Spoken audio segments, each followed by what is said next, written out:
మా ఫ్రెండ్ రీసెంట్‌గా ఒక మైక్ కొన్నాడు. సో, ఇప్పుడు దాన్ని అన్బాక్సింగ్ చేసి రివ్యూ చేద్దాం. దీంతో మనకి 2 మైక్రోఫోన్స్ ఇచ్చాడు, ఒక రిసీవర్ ఇచ్చాడు, సి టు సి అడాప్టర్ ఇచ్చాడు, సి టు ఎల్ అడాప్టర్ కూడా ఇచ్చాడు. అండ్ ఆల్సో డీఎస్ఎల్ఆర్ కేబుల్ కూడా ఇచ్చాడు. దాంతో పాటు 2 విండ్ వూల్స్ అంటే మేబీ నాయిస్ క్యాన్సిలేషన్‌కి ఇది ఇంకా బాగా హెల్ప్ అవుతుంది. ఆల్సో మ్యాగ్నెటిక్ క్లిప్స్ లాంటివి 2 ఇచ్చాడు. అండ్ ఇప్పుడు మన పాయింట్ ఏంటంటే వాడు మెన్షన్ చేసిన ప్రతి స్పెసిఫికేషన్‌ని మనం ట్రై చేద్దాం. అండ్ అది రీచ్ అవుతుందో లేదో చూద్దాం. మైక్ అయితే సెట్ చేశాను, రిసీవర్ కూడా సెట్ చేశాను. అండ్ వాయిస్ ఎలా వస్తుందో చూడాలి మరి. ప్రెజెంట్ ఇప్పుడు నాయిస్ క్యాన్సిలేషన్ ఆన్‌లోనే ఉంది. బట్ ఇక్కడైతే నాయిస్ ఏం లేదు. సో, ఫ్యాన్ ఆన్ చేసి చూద్దాం.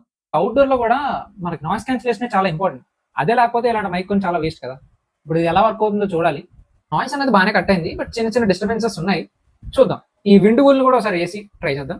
ఇప్పుడు మీరే చెప్పండి ఒకసారి వాయిస్ అనేది బావుందా? లేకపోతే ఇనీషియల్‌గా నేను మాట్లాడిన వాయిసే బావుందా? లైక్ ఈ వీడియో స్టార్టింగ్‌లో అయితే ఎలాంటి మైక్ యూజ్ చేయకుండా మాట్లాడాను. అప్పుడు ఫ్యాన్ కూడా లేదు. ఇప్పుడు ఫ్యాన్ ఆన్ చేశా, దీనిలో క్యాన్సిలేషన్ కూడా ఆన్ చేశా. వాయిస్ ఎలా ఉందో మీరే చెప్పండి.